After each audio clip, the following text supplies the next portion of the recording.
Haleluya. Halo saudara-saudaraku sekalian.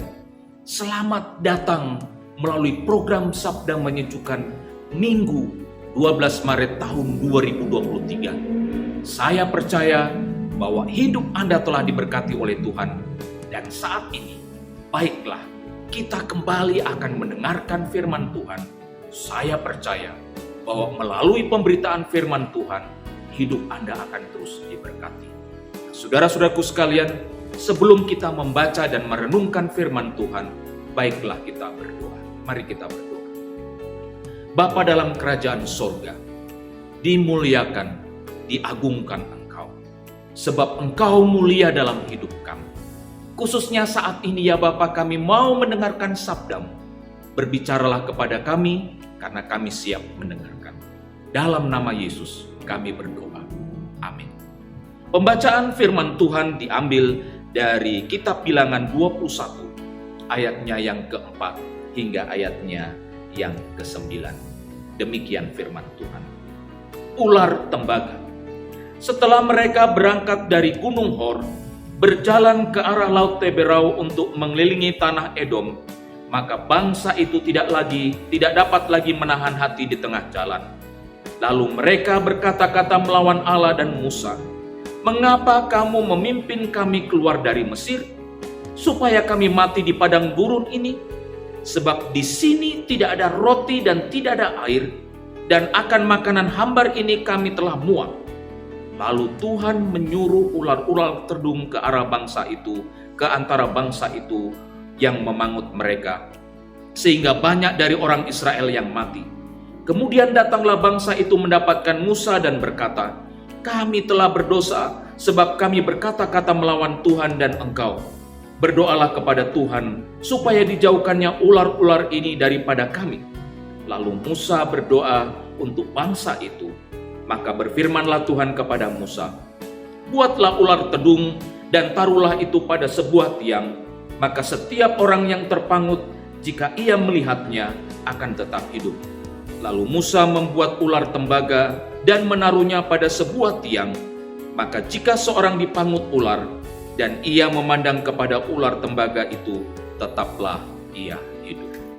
Saudara-saudaraku sekalian, minggu yang lalu kita telah diingatkan bagaimana kita dapat menemukan Kristus dalam setiap aktivitas kita.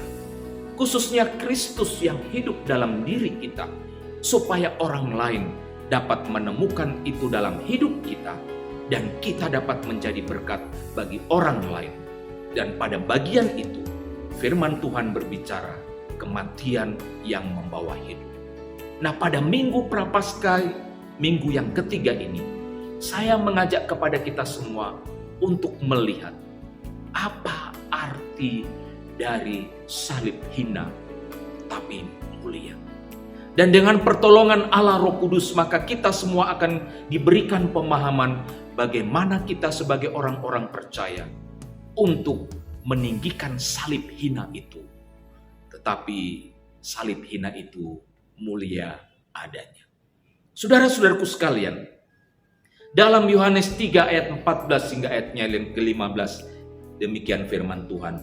"Dan sama seperti Musa meninggikan ular di padang gurun, demikian juga Anak Manusia harus ditinggikan, supaya setiap orang yang percaya kepadanya beroleh hidup yang kekal." Bagian ini adalah perkataan Yesus. Dan waktu Yesus menyampaikan bagian ini, Ia menunjuk pada sebuah peristiwa yang terjadi dalam kehidupan orang-orang Israel. Waktu mereka keluar dari tanah Mesir, ada di padang gurun, dan mereka komplain kepada Tuhan. Saudara-saudaraku sekalian, umat Tuhan komplain karena kenyamanan hidup sedang terganggu.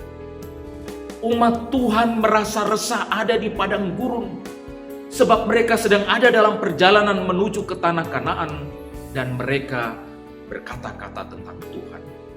Akhirnya, saudara-saudaraku sekalian, Tuhan menyuruh ular-ular tedung untuk memangut mereka. Kita lihat di sini, bagaimana sesungguhnya Tuhan sedang merancangkan sesuatu yang mulia dan indah bagi umatnya. Tetapi umat Tuhan puas dengan kenyamanan yang selama ini mereka alami. Mereka melupakan bahwa ada sebuah janji besar yang Tuhan akan genapi dan Tuhan akan laksanakan dalam kehidupan bangsa ini. Dan untuk menuju penggenapan itu ada tantangan-tantangan yang mereka harus hadapi, termasuk berjalan di padang gurun menuju tanah perjanjian. Tetapi apa saudara-saudaraku sekalian? Ketika mereka komplain, maka Tuhan bertindak. Dan akhirnya banyak yang mati karena dipangut oleh ular tedung itu.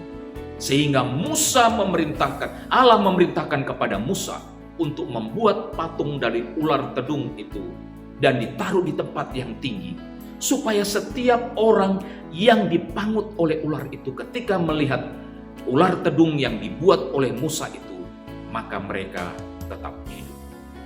Ini memberikan gambaran kepada umat Tuhan pada saat itu, bahwa sesungguhnya di kemudian hari, seperti Musa meninggikan ular di padang gurun, maka demikianlah ada sebuah peristiwa di mana Anak Manusia akan ditinggikan, supaya setiap mereka yang memandang dan percaya pada Anak Manusia yang ditinggikan itu, dan waktu Anak Manusia itu ditinggikan, yaitu terjadi pada peristiwa salib Golgota, yaitu salib Kristus, maka setiap orang yang percaya kepadanya tidak binasa, melainkan beroleh hidup yang kekal.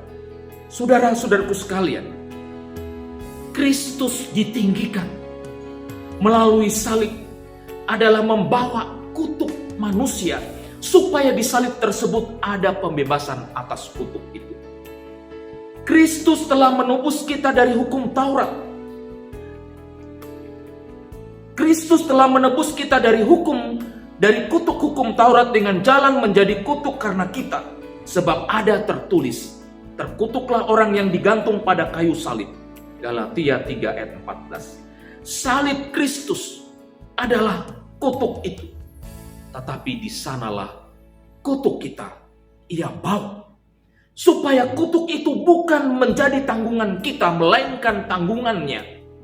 Dan kita dibebaskan. Itulah alasannya mengapa salib hina itu ditinggikan. Sebab pada salib itu harusnya kita yang tergantung. Tetapi Kristus mengganti kita. Kutuk dosa yang telah ditimpakan kepada kita, ditimpakan kepada Yesus. Sehingga kutuk itu tidak lagi menjadi bagian hidup kita, melainkan kita dibebaskan. Salib itu ditinggikan karena di sana kutuk dan maut diganti dengan pembebasan dan kehidupan. Kesakitan dan penderitaan diganti dengan kesembuhan dan kelepasan. Cemooh dan hinaan diganti dengan sanjungan dan kemuliaan. Tuduhan dan fitnah diganti dengan pembenaran dan pujian. Kejahatan dan hukuman diganti dengan keagungan. Salib adalah lambang kebangkitan dan bukan kematian. Karena di sanalah kemenangan itu terjadi, dan itulah salib Kristus. Dalam Minggu Prapaskah yang ketiga ini, saya mengajak kepada kita semua untuk dapat memaknai apa arti meninggikan salib hina tapi mulia.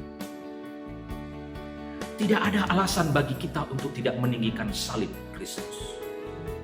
Salib itu bagi orang lain adalah lambang kebodohan, tapi bagi kita salib itu adalah simbol dari anugerah yang diberikan pada setiap orang. Sehingga ketika kita memandang salib itu, maka di sanalah kelepasan dan pembebasan terjadi.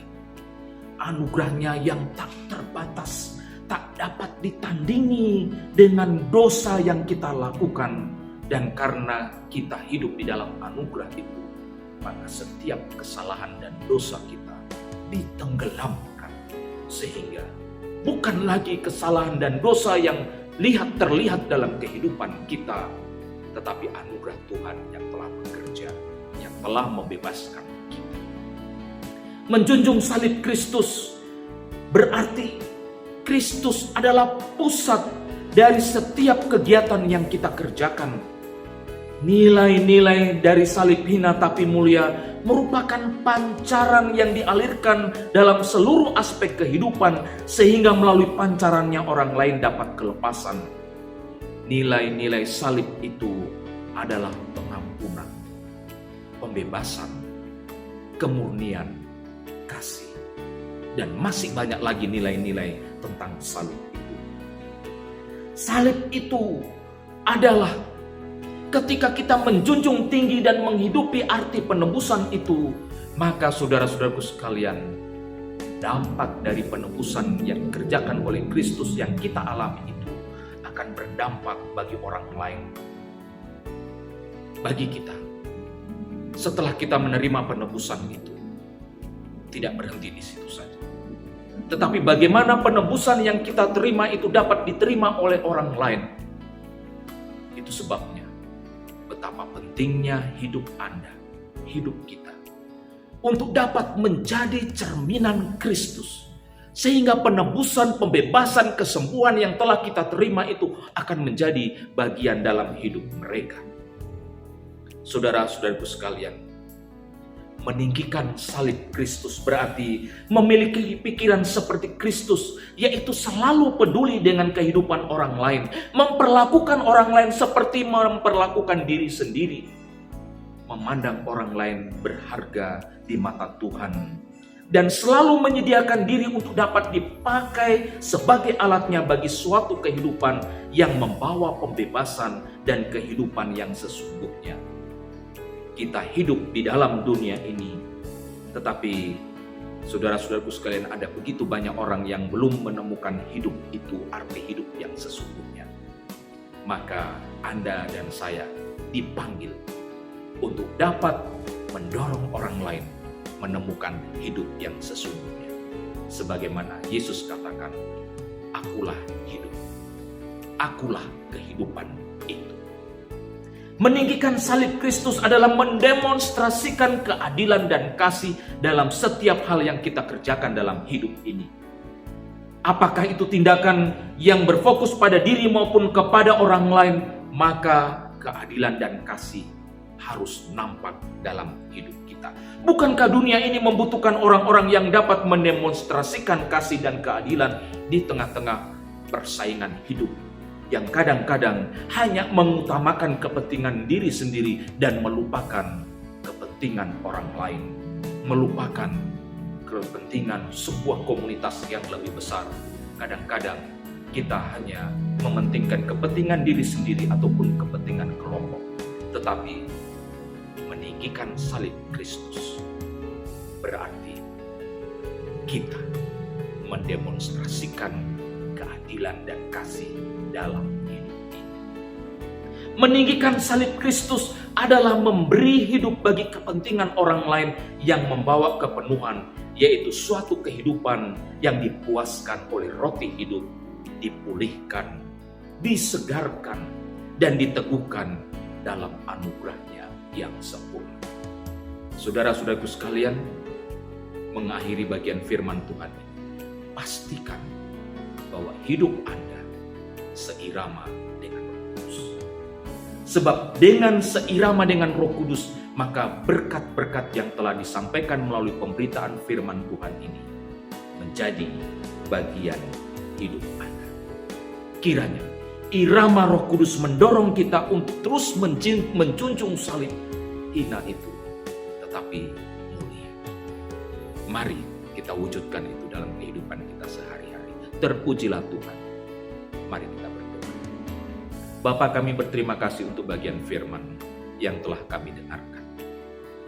Kami percaya bahwa mereka yang telah mendengarkan firman ini telah diberkati, mereka telah diteguhkan. Khususnya pada Minggu Prapaskah yang ketiga ini, kiranya mereka terus diingatkan arti penderitaan Kristus. Khususnya pada minggu ini ya Tuhan, kami didorong untuk menjunjung tinggi salib hina tapi mulia. Sebagaimana Yesus katakan, seperti Musa meninggikan ular di padang gurun, demikianlah Anak Manusia akan ditinggikan. Biarlah kami akan meninggikan Kristus dalam kehidupan setiap hari. Amin.